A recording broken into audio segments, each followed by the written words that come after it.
he used the analogy. He said, if you're not treating the co-infections, it's like going to a doctor and showing them 16 nails in your foot, and the doctor pulls out 2 of them and says, do you feel better?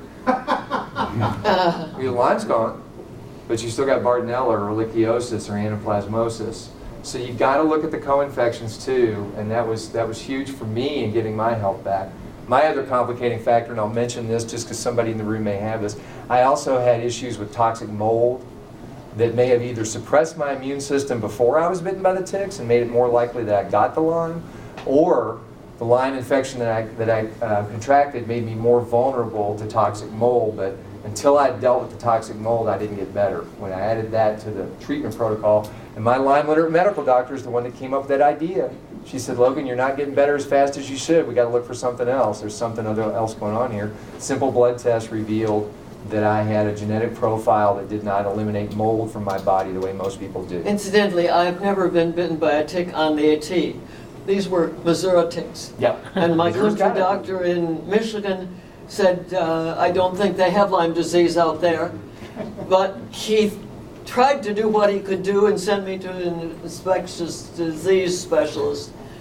He gave me tetracycline, but he saw the bullseyes, he saw the rash. They were gone by the time I got my appointment with her. And somebody mentioned this earlier, take pictures. Save the tick, take a 3x5 card, tape the tick to the card. Write down where it bit you on the body, what date, and where geographically you were. Keep the tick. The ticks can be tested. You can send those off to the test labs. They can grind that tick up and they'll tell you not just Lyme, but what other pathogens are in it. Take a picture of your rashes. You know, keep it. Because again, you may have to educate your doctor. In fact, you probably are, statistically, you're going to know more about Lyme, it's your body, than some of the doctors, and you may have to. My doctor, I give him great credit, you know, he finally just told me, he said, Logan, I just don't know much about Lyme disease. You know, I haven't seen cases of it in Kentucky. And I said, well, I'm going to go see a specialist. And he didn't say this out loud, but this is what he intimated to me. He thought, that's a good idea.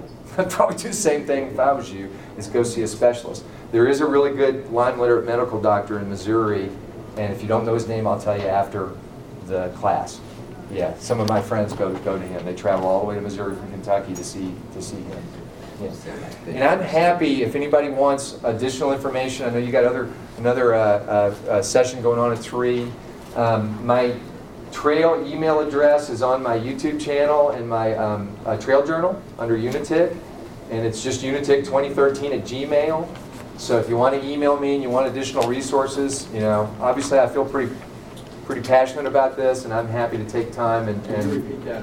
Yeah, it's Unitic with no K, UNITIC 2013@gmail. That's on my trail journal.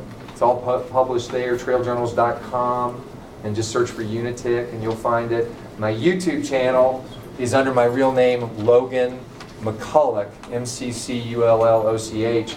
But there's a link to my YouTube channel on every one of my trail journal pages. At the bottom of the page on my signature, you can click right through, and all those were up on YouTube. If anybody wants to still talk, they can talk out there in the Sure. lobby with you. There's another class coming in Gotcha. here. But